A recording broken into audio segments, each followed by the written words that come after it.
आज आपण engineering drawing हा विषय आपण घेणार आहे. याच्या आधी आपण गणिताचे वेगवेगळे लेक्चर्स घेतलेले आहेत आणि त्यातला बराचसा पार्ट आपण पूर्ण केलेला आहे. आता आपण इंजिनिअरिंग ड्रॉइंग मधला पहिला एक मुख्य पार्ट आहे, तो म्हणजे थ्रेड. आपण बघतो की बरेचसे पार्ट हे नट आणि बोल्टने जोडलेले असतात किंवा दोन भाग जोडण्यासाठी दोन तीन पद्धती आहेत. वेल्डिंग आहे, रिवेटिंग आहे आणि नट बोल्टिंग आहे. तर ज्या ठिकाणी तुम्हाला इंटरचेंजेबिलिटी हवी, एखादी वस्तू बदलायची असेल किंवा सारखा काढघाल करायची असेल, अशा ठिकाणी आपण नट बोल्टिंग करत असतो. तर नट बोल्ट वर जे काही व्ही आकाराचे गाळे आपण नॉर्मली बघतो, त्याला आपण थ्रेड असं म्हणतो. तर इथं आकृतीत दाखवलेलं आहे बघा, हे व्ही आकाराचे हेलिकल गाळे आहेत. आता हेलिकल गाळे म्हणजे काय, तर ज्यावेळेस हा गाळा पाडला जातो, इथं बघा हे गाळे तिरके दाखवलेले आहेत. जसा एक फेरा होतो तसा तो गाळा पुढे पुढे जात जातो. जसा एक हा थ्रेड तयार होताना, व्ही आकाराचा गाळा तयार होताना हा गोलही फिरतो आणि पुढेही जातो. तर एका फेऱ्यामध्ये तो जेवढा पुढे जातो त्याला आपण पिच असं म्हणतो. एका फेऱ्यामध्ये तो जेवढा पुढे जातो त्याला पिच असं म्हटलं जातं. तर इथे हा व्ही आकाराचा जो काही होणारा गाळा आहे, याला आपण थ्रेड असं म्हटलेलं आहे. तर थ्रेडची व्याख्या बघा इथे दिलेली आहे. A screw thread is a helical groove formed on cylindrical surface either external or internal. म्हणजे एखाद्या गोलाकार भागावर ज्यावेळेस आपण हेलिकल गाळा पाडतो त्याला एक्सटर्नल थ्रेड म्हणतात, आणि एखाद्या होल मध्ये आपण जर गाळा पाडला तसा तर त्याला आपण टॅपिंग करतो. असं या होल मध्ये पाडणाऱ्या गाळ्याला आपण टॅपिंग असं म्हणत असतो. तर त्याला इंटरनल थ्रेडिंग असं म्हणतात. तर थ्रेड हा एक हेलिकल गाळा किंवा गोल फिरून पुढे पुढे जाणारा गाळा, त्याला थ्रेड असं म्हटलं जातं, किंवा ग्रू हा शब्द आहे. आता वेगवेगळे थ्रेडचे भाग दाखवलेले आहेत बघा. तो पहिला भाग आहे तर तो आहे पिच. दोन टोकांमधलं जे काय अंतर आहे त्याला पिच असं म्हटलेलं आहे. दोन टोकांमधलं अंतर आहे त्याला पिच असं म्हटलेलं आहे. त्याच्यानंतर थ्रेड अँगल दाखवले. व्ही आकाराचा जो काय अँगल आहे त्याला थ्रेड अँगल असं म्हटलेलं आहे. तो 55 डिग्री आहे, 60 डिग्री आहे, 47.5 डिग्री आहे. असे वेगवेगळ्या थ्रेडचे अँगल आहेत, त्याप्रमाणे थ्रेडचे प्रकार ठरतात. त्याच्यानंतर जो काही या थ्रेडचा जो खोलगट भाग आहे त्याला रूट असं म्हटलेलं आहे. थ्रेडचा जो खोलगट भाग आहे त्याला रूट असं म्हटलेलं आहे, आणि थ्रेडचं जे टोक आहे त्याला क्रेस्ट असं म्हटलेलं आहे. थ्रेडचं जे टोक आहे त्याला क्रेस्ट असं म्हटलेलं आहे. त्याच्यानंतर दोन टोकांमधलं जे काही अंतर आहे, सगळ्यात जास्तीत जास्त अंतर आहे दोन टोकांमधलं अंतर, त्याला आपण म्हणतो मेजर डायमीटर. त्याला आपण म्हणतो मेजर डायमीटर. त्याचप्रमाणे दोन रूट्स किंवा दोन सर्वात खोलगट भागांमधलं जे अंतर आहे, दोन सर्वात खोलगट भागांमधलं जे अंतर आहे त्याला आपण म्हणतो मायनर डायमीटर. त्याला असं आपण म्हणतो मायनर डायमीटर.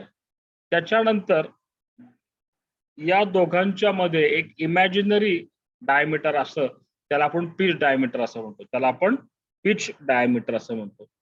तर ज्यावेळेस तुम्हाला बाह्य आटे पाडायचे असतात किंवा एक्सटर्नल थ्रेड पाडायचे असतात त्यावेळेस आपण मेजर डायमीटर एवढा व्यासाचा शाफ्ट किंवा रॉड घेत असतो. ज्यावेळेस तुम्हाला बाह्य आटे पाडायचे असतात तेव्हा आपण मेजर डायमीटर एवढ्या आकाराचा शाफ्ट किंवा रॉड घेत असतो.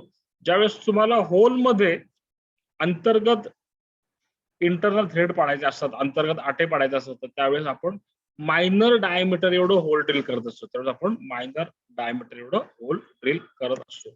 तर हे आपण मुख्य भाग बघितले. त्याच्यानंतर थ्रेडला एक अँगल असतो ज्याला हेलिक्स अँगल असं म्हटलेलं आहे.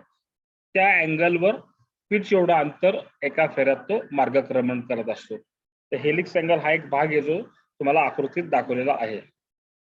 तर आपण आता बघितलं की screw thread is a helical groove formed on cylindrical surfaces either external or internal.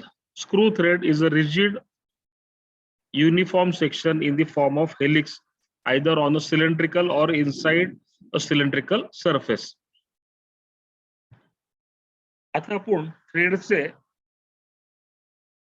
वेगवेगळे प्रकार बघणार आहोत. तर त्याच्यामध्ये पहिला आहे राईट हँड थ्रेड आणि लेफ्ट हँड थ्रेड. तर तुम्ही इथे दिसेल तुम्हाला की थ्रेडच्या ज्या काही ग्रूच्या दिशा आहेत तर त्या राईटच्या बाजूला एका कललेल्या आहेत.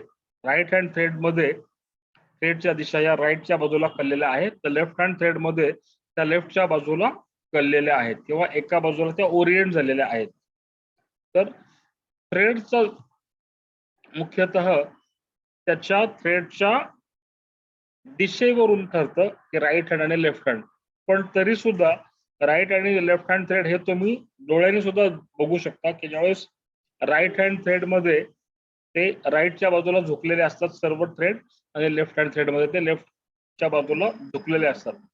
परंतु राईट हँड आणि लेफ्ट हँड हे कसं ओळखायचं, तर आपण ज्या वेळेस एखाद्या थ्रेडला क्लॉकवाईज फिरवतो तेव्हा तो पुढे जातो. त्यावेळेस त्याला क्लॉकवाईज किंवा घड्याळाच्या दिशेने फिरवतो त्यावेळेस तो थ्रेड पुढे जातो. अशा वेळेस त्याला आपण राईट हँड थ्रेड असं म्हणतो. लेफ्ट हँड थ्रेड मध्ये मात्र त्याची क्रिया उलटी असते. ज्या वेळेस आपण थ्रेडला अँटी क्लॉकवाईज किंवा घड्याळाच्या विरुद्ध दिशेने फिरवतो त्यावेळेस त्याचा जो काही नट किंवा बोल्टा पुढे जात असतो. ज्यावेळेस आपण अँटी क्लॉकवाईज नट फिरवतो तर त्यावेळेस तो पुढे जातो. अशा वेळेस या थ्रेडला आपण लेफ्ट हँड थ्रेड असं म्हणतो. तर ज्या ठिकाणी तुम्हाला ऍट अ टाइम सायमल्टेनियसली दोन्ही बाजूला वेगवेगळ्या पद्धतीचं लॉकिंग करायचं असतं त्यावेळेस राईट हँड थ्रेड आणि लेफ्ट हँड थ्रेडचा वापर करतात. शक्यतो ते एकाच पार्टला उजव्या आणि डाव्या बाजूला जिथं तुम्हाला फिटमेंट करताना मुवमेंट रिस्ट्रिक्ट करणं किंवा इतर कामांसाठी आपण या राईट आणि लेफ्ट हँड थ्रेडचा वापर. राईट आणि लेफ्ट हँड थ्रेड हे एकमेकांच्या विरुद्ध दिशेचे आहेत. राईट हँड मध्ये तो क्लॉकवाईज फिरवला तर पुढे जातो, लेफ्ट हँड मध्ये तो अँटी क्लॉकवाईज फिरवला तर पुढे जातो. त्यानंतर थ्रेडचा दुसरा जो प्रकार आहे की थ्रेडच्या स्टार्ट वरून ठरणारा प्रकार. इथे दिले सिंगल स्टार्ट, डबल स्टार्ट आणि फोर स्टार्ट. तर थ्रेडचा स्टार्ट याचा अर्थ सिंगल स्टार्ट याचा अर्थ असा की एका फेऱ्यामध्ये थ्रेड किती पुढे जातो त्याला आपण त्याचा स्टार्ट असं म्हणतो. ज्यावेळेस तो एका फेऱ्यामध्ये तो पिच एवढ्या अंतराने पुढे जातो तो त्याला सिंगल स्टार्ट थ्रेड असं म्हणतात. एका फेऱ्यामध्ये पिच एवढ्या अंतराने पुढे जातो तो त्याला सिंगल स्टार्ट थ्रेड असं म्हणतात. त्याचप्रमाणे जर थ्रेड एका फेऱ्यामध्ये ज्यावेळेस डबल थ्रेड असतात तर त्याच्यामध्ये जर तुम्ही आकृतीत बघितलं तर ग्रीन कलर आणि ब्लू कलरचे थ्रेड आहेत ज्यांचे स्टार्टिंग पॉइंट हे वेगवेगळे आहेत. दोन थ्रेड्स हे त्याच्यामध्ये एका पाठोपाठ एक पाडलेले आहेत. ज्याची एक थ्रेड संपला की दुसरा थ्रेड चालू होतो. ज्या ठिकाणी तुम्हाला एका फेऱ्यामध्ये जास्त अंतर कापायचं आहे तर त्यावेळेस आपण मल्टी स्टार्ट थ्रेड करत असतो. तर डबल स्टार्ट म्हणजे एका फेऱ्यामध्ये तो जे काही कापतो अंतर तर त्याला लीड असं म्हणतात. एका फेऱ्यामध्ये जो काय तो अंतर कापतो त्याला लीड असं म्हणतात. तर इथे याचं एका फेऱ्यातलं अंतर किंवा लीड हे दुप्पट आहे म्हणजे पिचच्या दुप्पट आहे. इथं हा पिच एवढंच कापतो सिंगल स्टार्ट मध्ये, डबल स्टार्ट मध्ये मात्र तो दुप्पट अंतर कापतो. त्याचप्रमाणे जर ट्रिपल स्टार्ट असेल तर तो तिप्पट अंतर कापणार आहे आणि इथं फोर स्टार्ट असेल तर तो चौपट अंतर कापणार आहे. तर जसं किती स्टार्ट त्याला दिलेले आहेत किंवा किती थ्रेड एका माग एका वेळेस सुरुवातीला वापरलेले आहेत तर त्याप्रमाणे थ्रेडचे प्रकार ठरतात.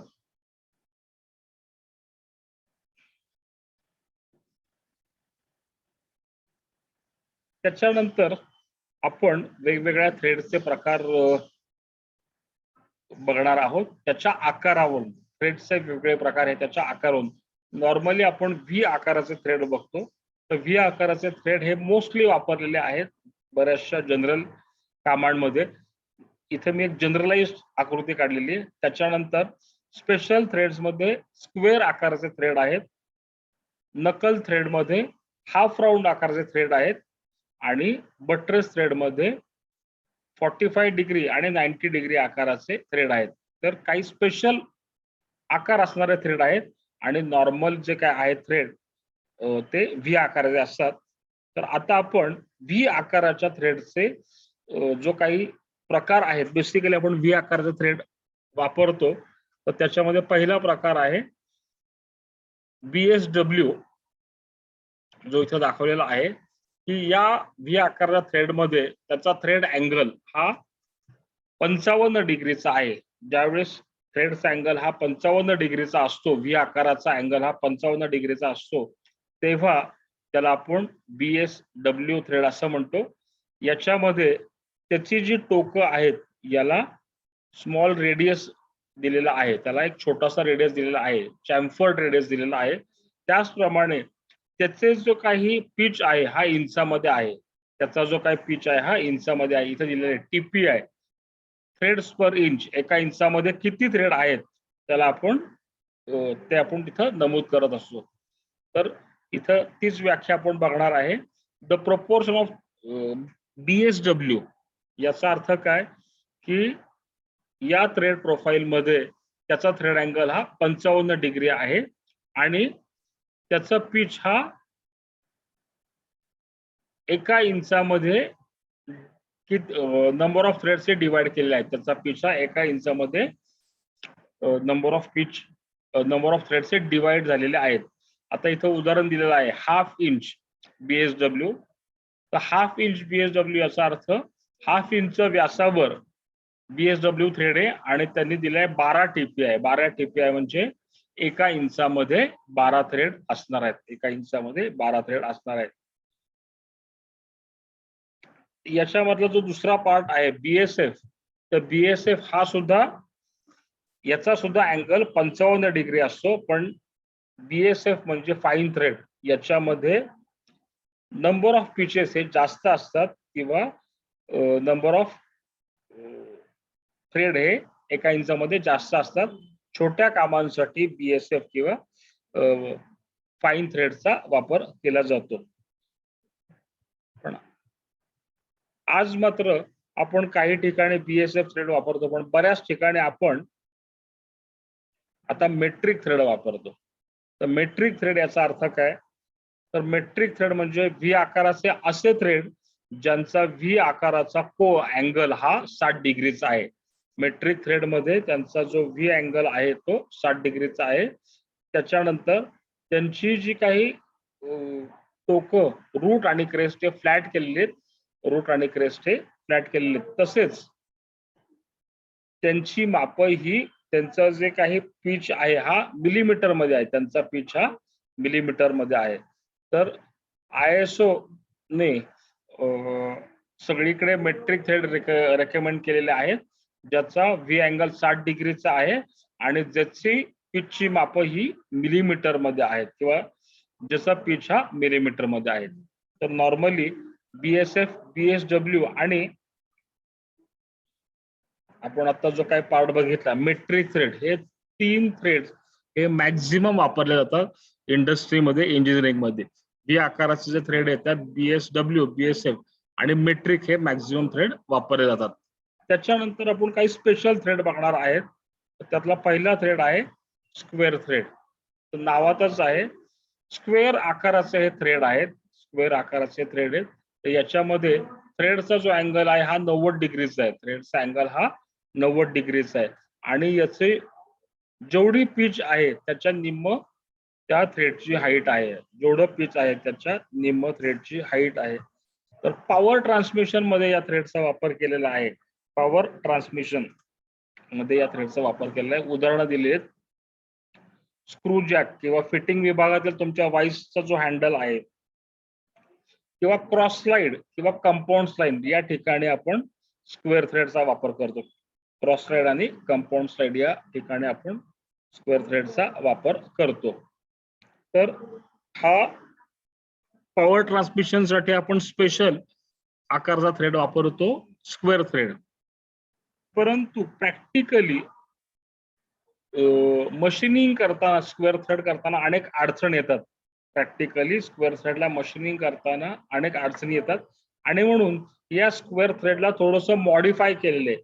या स्क्वेअर थ्रेडला थोडंसं मॉडिफाय केलेलं आहे आणि त्याला 29 डिग्री किंवा स्लाइड चॅम्फर दिलेला आहे आणि ऍक्मे हा थ्रेड आपण तयार करतो. स्क्वेअर प्रोफाईलचाच पण त्याला थोडासा अँगल दिलेला आहे. तर हा या थ्रेडला आपण ऍक्मे थ्रेड असं म्हणतो. तर ऍक्मे थ्रेड हा स्क्वेअरचा मॉडिफाईड फॉर्म आहे ज्याच्यामध्ये त्याचा अँगल आहे 29 डिग्री. त्याच्यानंतर लीड स्क्रू साठी याचा वापर केला जातो. लीड स्क्रू हे जे काय आहेत हे ऍक्मे थ्रेडनी तयार केलेले असतात. त्याच्यानंतर आपण पुढचा थ्रेड बघणार आहे तर तो म्हणजे बट्रेस थ्रेड. तर बट्रेस थ्रेड जर तुम्ही बघितलात तर एका बाजूला 45 डिग्री कोण त्या आहे आणि दुसऱ्या बाजूला फ्लँकला 90 डिग्री आहे. म्हणजे 45 डिग्री आणि 90 डिग्री फ्लँक असलेला जो काही स्पेशल आकार आहे त्याला आपण बट्रेस थ्रेड असं म्हटलं. तर बट्रेस थ्रेड याला फ्लँक हा परपेंडिक्युलर आहे तसेच त्याचा थ्रेड आणि म्हणजे त्याचा फ्लँक अँगल हा 45 डिग्री आहे. या थ्रेडचा वापर जिथं हाय प्रेशर थ्रेडच्या फ्लँकवर कार्य करतं. थ्रेडच्या फ्लँकवर ज्या वेळेस हाय प्रेशर कार्य करतं त्या ठिकाणी या थ्रेडचा वापर केला. त्यांनी उदाहरण दिले पॉवर प्रेस किंवा कार्पेंट्रीचे वाईस किंवा रॅचेट. पॉवर प्रेस ज्या ठिकाणी खूप जास्त लोड त्या थ्रेडच्या फ्लँकवर आहे अशा थ्रेडवर आपण अशा ठिकाणी आपण बट्रेस थ्रेड वापरत असतो. अशा ठिकाणी आपण बट्रेस थ्रेड वापरत असतो. तर हे आपण स्पेशल थ्रेड बघत आहोत. याच्यानंतरचा पुढचा जो काही थ्रेडचा आकार आहे त्याला आपण नक्कल थ्रेड असं म्हटलेले. अक्षरशः अर्धगोलाकार उभा आणि उलट, अर्धगोलाकार वर्तुळ, पुन्हा अर्धगोलाकार वर्तुळ, पुन्हा अर्धगोलाकार वर्तुळ, सरळ आणि उलट, सरळ आणि उलट असा जो काही आकार आहे याला आपण नक्कल थ्रेड असं म्हणतात. तर नक्कल थ्रेड हा सेमी सर्क्युलर आकाराचा आहे. सेमी सर्क्युलर आकाराचा आहे आणि जसं आपण स्क्वेअर थ्रेडचं बघितलं तर त्याचा जो व्यास आहे तर हा त्याच्या पिच हा त्याच्या व्यासाच्या दुप्पट आहे. पिच हा त्याच्या व्यासाचा दुप्पट आहे. तर त्याचा डेप्थ किंवा त्याची जी उंची आहे ही व्यासा एवढी आहे. त्याच्या पिचची उंची ही व्यासा एवढी आहे आणि थ्रेडची उंची ही व्यासा एवढी आहे आणि त्याचं पिच हे व्यासाच्या दुप्पट आहे. त्याचं पिच हे व्यासाच्या दुप्पट आहे. तर अशा पद्धतीच्या आकार सेमी सर्क्युलर आकाराच्या थ्रेडला नकल थ्रेड असं म्हणतात. तर याचा वापर कुठे केलाय की प्लंबिंग मध्ये जे काही ज्या ठिकाणी आपल्याला लिक्विड किंवा पाण्याचा पुरवठा करतात ते जे काही वाल्व आहेत त्या वाल्वचे स्पिंडल, त्या वाल्वचा जो काही स्पिंडल आहे जो आपण फिरवत असतो त्या स्पिंडलवरचे थ्रेड आहेत ते नकल आकार फॉर्मचे आहेत, नकल थ्रेड आहेत. रेल्वेचे कपलिंग आहेत किंवा होसचं कनेक्शन म्हणजे न्यूमॅटिक पाईपचे जे काही कनेक्शन्स आहेत त्या ठिकाणी आपण जिथं सीलिंग हवा आहे त्या ठिकाणी आपण नकल थ्रेडचा वापर केलेला आहे. आता आपण थ्रेडचं डेझिग्नेशन बघणार आहोत की थ्रेडचं वर्णन किंवा थ्रेडची माहिती ज्याला डेझिग्नेशन असं म्हटलेलं आहे हे इथं थोडक्यात दिलेलं आहे की जर एखाद्या ड्रॉइंगवर तुम्हाला लिहिलेलं आहे M20 × 1.5, M20 × 1.5 याचा अर्थ M याचा अर्थ मेट्रिक थ्रेड, M याचा अर्थ मेट्रिक थ्रेड, N20 म्हणजे त्याचा नॉमिनल डायमीटर, 20 त्याचा नॉमिनल डायमीटर तो आहे 20 हा त्याचा नॉमिनल डायमीटर आहे आणि त्याचा पिच हा 1.5 आहे आणि त्याचा पिच हा 1.5 mm आहे. तर मेट्रिक थ्रेड ज्याचा व्यास 20 मिलीमीटर आहे आणि ज्याचा पिच 1.5 आहे तर त्याला M20 × 1.5 असं म्हटलेलं आहे. त्याचा M20 × 1.5 असं म्हटलेलं आहे. इथे दुसरं एक डेझिग्नेशन दिलेलं आहे M20 × 1.5, M20 × 1.5. ज्या वेळेस थ्रेडचं M20 इंटू 1.5 आणि पुढे ट्रिपल स्टार्ट असं दिलेलं आहे, पुढे ट्रिपल स्टार्ट असं दिलेलं आहे. याचा अर्थ असा थ्रेड M म्हणजे मेट्रिक थ्रेड 20 म्हणजे त्याचा नॉमिनल डायमीटर 20 इंटू 1.5 त्याचा पिच 1.5, परंतु त्याच्या पुढे ट्रिपल स्टार्ट हा शब्द दिलाय म्हणजे तो मल्टी स्टार्ट थ्रेड आहे. जेवढा आहे ट्रिपल तर त्याला पिच गुणिले 3 करायचा, 1.5 इंटू 3 4.5, त्याचा लीड 4.5 आहे, त्याचा लीड 4.5. याचा अर्थ एका मिनिटामध्ये तो 4.5 मिलीमीटर पुढे जाणार आहे, एका मिनिटामध्ये तो 4.5 मिलीमीटर पुढे जाणार आहे. त्याच्यानंतर पाईप थ्रेड हे एक वापरले जातात पाईप फिटिंग्स मध्ये. तर त्यांचा जो काही अँगल आहे हा व्ही आकार 47.5 डिग्री असतो, त्यांचा आकार 47.5 डिग्री असतो. पाईप फिटिंग मध्ये जे काही थ्रेडिंग केलं जातं तर त्याला पाईप थ्रेड असं म्हणतात, ज्याचा आकार 47.5 डिग्री असतो. त्याच्यानंतर आपण जसं आपण मगाचा स्टार्ट बघितला तसं आपण वेगवेगळे थ्रेडचे ऍप्लिकेशन्स बघितले की ॲक्मे थ्रेड हा स्क्वेअरचा मॉडिफाईड फॉर्म आहे, तसंच तो पॉवर ट्रान्समिशनला वापरलेला आहे किंवा लीड स्क्रूला वापरलेला आहे. बट्रेस थ्रेड हा जिथं हेवी लोड आहे एका दिशेला तिथं वापर केलेला आहे. पॉवर प्रेस मध्ये त्याचा वापर केलेला आहे किंवा कार्पेंट्री वाईस मध्ये वापर केलेला आहे. स्क्वेअर थ्रेड हा पॉवर ट्रान्समिशनला वापरलेला आहे. स्क्रूजॅक आणि लीड स्क्रूला त्याचा वापर केलेला आहे. त्याच्यानंतर इथे काही दिलेलं आहे, युनि थ्रेडचे आकार आणि त्याचा जनरल पर्पज दिलेला आहे. युनिफाईड थ्रेड हा त्याचा सर्वसाधारण वापर सांगितलेला आहे. मेट्रिक थ्रेड हा सर्वसाधारण म्हणजे इन जनरल सगळ्याच ठिकाणी तो वापरला जातो. मेट्रिक थ्रेड व्ही आकाराचा. स्क्वेअर थ्रेड हा पॉवर ट्रान्समिशन साठी. ॲक्मे हा ज्या ठिकाणी तुम्हाला जास्त स्ट्रॉंग थ्रेड हवाय त्या ठिकाणी आपण ॲक्मे थ्रेडचा वापर करतो, ते सुद्धा पॉवर ट्रान्समिशन मध्येच वापरला जातो. लीड स्क्रू हा ॲक्मेचा आहे. पुढे बट्रेस थ्रेड, ज्या ठिकाणी एकाच दिशेने तुम्हाला हेवी लोड सहन करायचा आहे तिथे आपण बट्रेस थ्रेड वापरलाय. पॉवर प्रेस मध्ये हा वापरलेला आहे. तर हे आपण मुख्यतः थ्रेड म्हणजे काय, थ्रेडचे वेगळे पार्ट आपण बघितले, थ्रेडचे वेगळे फॉर्म बघितलेत, right hand thread, left hand thread. त्याचप्रमाणे थ्रेडचे आकारावरून प्रकार बघितलेले आहेत.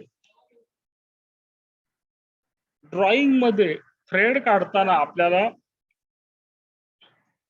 प्रत्यक्ष थ्रेडचा आकार हा ड्रॉइंग मध्ये काढू शकत नाही, म्हणून ज्यावेळेस थ्रेड्स ड्रॉइंग मध्ये काढत असतो तर त्यावेळेस आकृतीत दाखवल्याप्रमाणे जर तुम्हाला शाफ्टवर एक्सटर्नल थ्रेडिंग दाखवायचा असेल तर आपण त्याच्यामध्ये पहिल्यांदा जेवढी थ्रेडिंग लेंथ आहे तेवढ्या लांबीवर मायनर डायमीटर सारखी एक पातळ समांतर रेषा मारतोय. इथे जर तुम्ही आकृती बघितली तर इथे 2 रेषा आहेत. एक जाड रेषा आहे जो थ्रेडचा नॉमिनल डायमीटर दाखवते आणि मेजर डायमीटर दाखवते, आणि दुसऱ्या ज्या रेषा आहेत या रेषा थ्रेडचा मायनर डायमीटर दाखवते. दुसऱ्या रेषा या थ्रेडचा मायनर डायमीटर दाखवते. तर अशा पद्धतीनं थ्रेड हे ड्रॉइंग मध्ये दाखवले जातात. अशा पद्धतीनं थ्रेड हे ड्रॉइंग मध्ये दाखवले जातात. त्याचा जर तुम्ही एंड व्ह्यू बघितलात, त्याची जर दुसरी बाजू बघितली तर तुमच्या लक्षात येईल की पूर्ण एक वर्तुळ आहे, तर पूर्ण वर्तुळ हा त्या थ्रेडचा क्रेस्ट किंवा टोकदार भाग दाखवतो, आणि त्याच्या आतमध्ये एक 3/4 सर्कल आहे, त्याच्या आतमध्ये 3/4 सर्कल आहे जो त्या थ्रेडचा रूट किंवा त्याचा खोलगट भाग दर्शवतो. थ्रेड हा पुढे पुढे जात असतो, तर त्याच्यामुळे ज्यावेळेस आपण त्याला काप घेतो त्यावेळेस तुम्हाला कधी थ्रेड पूर्ण आकारचा दिसत नाही, आणि म्हणून आपण दाखवताना त्याला 3/4 सर्कल हा त्या थ्रेडिंग किंवा रूटचा भाग दाखवत असतो. इथे सुद्धा रूटचा भाग हा पातळ रेषेने दाखवले, आणि थ्रेडच्या एंट्री पॉइंटला आपण एक बारीक चॅम्फर दाखवतोय 45 डिग्रीचा. थ्रेडच्या एंट्री भागात आपण एक बारीक पातळ 45 डिग्रीचा डायमीटर दाखवतोय. अशा पद्धतीनं थ्रेडिंग हे ड्रॉइंग मध्ये दाखवायचंय. शाफ्टवर व्यास दाखवल्यानंतर त्याच्या शेजारी पातळ समांतर दोन्ही बाजूंना मायनर डायमीटर किंवा रूट डायमीटर एवढ्या व्यासाच्या रेषा काढायच्या आणि एंडव्ह्यूला सर्कलच्या बाजूला 3/4 सर्कल हे रूटच्या व्यासाचं दाखवायचं आहे. आता इथे इंटरनल थ्रेड जो काय आहे, इंटरनल थ्रेड मध्ये थ्रेड ड्रॉइंग कसं काढायचं, ते कन्व्हेन्शनली कसं काढायचं हे दाखवलेलं आहे. इथे जर आपण बघितलं तर पहिला जो आहे, जेवढं मायनर डायमीटर आहे त्याचा आपण होल ड्रिल करतो. जेवढं मायनर डायमीटर आहे त्याचा आपण होल ड्रिल करतो. हे ड्रिल करताना आपण त्याची डेप्थ थोडी जास्त दाखवत असतो, कारण ज्यावेळेस फर्स्ट टॅप किंवा बॉटमिंग टॅप जाण्यासाठी थोडीशी जागा एक्स्ट्रा लागत असते. तर त्याच्यासाठी आपण जेवढी थ्रेडिंग लेंथ आहे त्यापेक्षा ड्रिलिंगची डेप्थ ही जास्त असते. जेवढी थ्रेडिंग लेंथ आहे त्यापेक्षा ड्रिलिंगची डेप्थ ही जास्त असते. त्याच्यानंतर जसं आपण बघितलं की रूट डायमीटर व्यासा एवढं ड्रिलचं होल साईज असते. रूट डायमीटर व्यासा एवढं ड्रिलचं होल साईज असतं. आणि नॉमिनल डायमीटर किंवा मेजर डायमीटर आपण इथे पातळ डॉटेड रेषेने दाखवतो. मेजर डायमीटर आपण पातळ डॉटेड रेषेने दाखवतो. या दोन रेषा या थ्रेडिंग लाईन दर्शवतात. या दोन रेषा या थ्रेडिंग लाईन दर्शवतात. जेवढ्यापर्यंत या दोन रेषा आहेत तेवढ्यापर्यंत थ्रेडिंग असतं. जेवढ्यापर्यंत या दोन रेषा तेवढ्यापर्यंत थ्रेडिंग असतं. इथे एंड व्ह्यू मध्ये हा जो काही पहिला गोल भाग सर्क्युलर पार्ट आहे हा नॉमिनल डायमीटरचा आहे, मायनर डायमीटरचा. आणि हे 3/4 सर्कल जो काही त्याचा आतला पार्ट आहे रूट, तर तो जो आहे हा 3/4 सर्कलने दाखवलेला, हा 3/4 सर्कलनी दाखवलेला आहे. अशा पद्धतीने इंटरनल थ्रेडिंग साठी या पद्धतीने आपल्याला ड्रॉइंग काढायचं आहे. इथं सुद्धा त्यांनी दाखवलंय की एक्सटर्नल थ्रेड ज्यावेळेस बाह्य भागावर तुम्हाला आठे दाखवायचे असतील तर इथे तसं दोन रेषा दाखवलेल्या आहेत, एक रूटची आहे आणि एक क्रेस्टची आहे. आणि इंटरनल थ्रेडला आपण जर सेक्शन घेतला नाहीये तर दोन डॉटेड रेषा दाखवायची आहेत, एक रूटची आणि एक क्रेस्टची. तर दोन रेषा या त्याचं थ्रेडिंग दर्शवता आहेत. दोन रेषा या त्याच्या थ्रेडिंग दर्शवता आहेत. इथं सुद्धा वेगवेगळ्या पद्धतीचं थ्रू होलचं थ्रेडिंग दाखवलेलं आहे. जर ते थ्रेडिंगला सेक्शन नसेल तर दोन समांतर डॉटेड रेषा दाखवलेल्या आहेत, एक रूटची आणि एक क्रेस्टची. जर ब्लाइंड त्याच्यानंतर त्याचा सेक्शन घेतलेला आहे. सेक्शन घेताना त्याच्या रूट डायमीटर एवढं होल येणार आहे आणि सेक्शन घेणार आहे. त्याच्यानंतर इथं जे वर्तुळ काढलेलं आहे हे एक हे रूट डायमीटरचं वर्तुळ येणार आहे आणि दुसरं मेजर डायमीटरचं 3/4 सर्कल येणार आहे. इथे सुद्धा ब्लाइंड होलला तेच पद्धत वापरलेली आहे. दोन रेषा, एक रूट आणि एक क्रेस्टच्या रेषा आहेत. तर अशा पद्धतीनं इंटरनल थ्रेडिंग दाखवलेलं आहे आणि उजव्या हाताला एक्सटर्नल थ्रेडिंग दाखवलेलं आहे की ज्याच्यामध्ये रूट आणि क्रेस्टच्या दोन समांतर रेषा त्यांना काढायच्या आहेत आणि त्या कॉर्नरला चॅम्फर दाखवलेला आहे. तर अशा पद्धतीनं आपण थ्रेडचे वेगवेगळे प्रकार, त्याचे वेगवेगळे आकार, त्याचं उपयोग आणि त्याच्यानंतर ड्रॉइंग मध्ये थ्रेडचं कन्व्हेन्शन कसं आहे हे आपण इथं बघितलेलं आहे. सेकंड इयर फिटर आणि सेकंड इयर टर्नर विद्यार्थ्यांनी नेहमीच्या इंजिनिअरिंग ड्रॉइंग पुस्तकातून थ्रेड हा धडा घ्यायचा आहे. थ्रेडचे सर्व आकृत्या, त्याचं पिच, त्याचा अँगल हे काढायचं आहे आणि ही वही व्हॉट्सअपवर शेअर करायची आहे. आता आपण इथं थांबू, परंतु सगळ्यांनी हे ड्रॉइंग काढायला घ्यायचं आहे. प्रत्येकाला थ्रेडचा आकार, त्याचं नाव, त्याचा अँगल आणि त्याचा पिच हे माहिती असणं अपेक्षित आहे. धन्यवाद.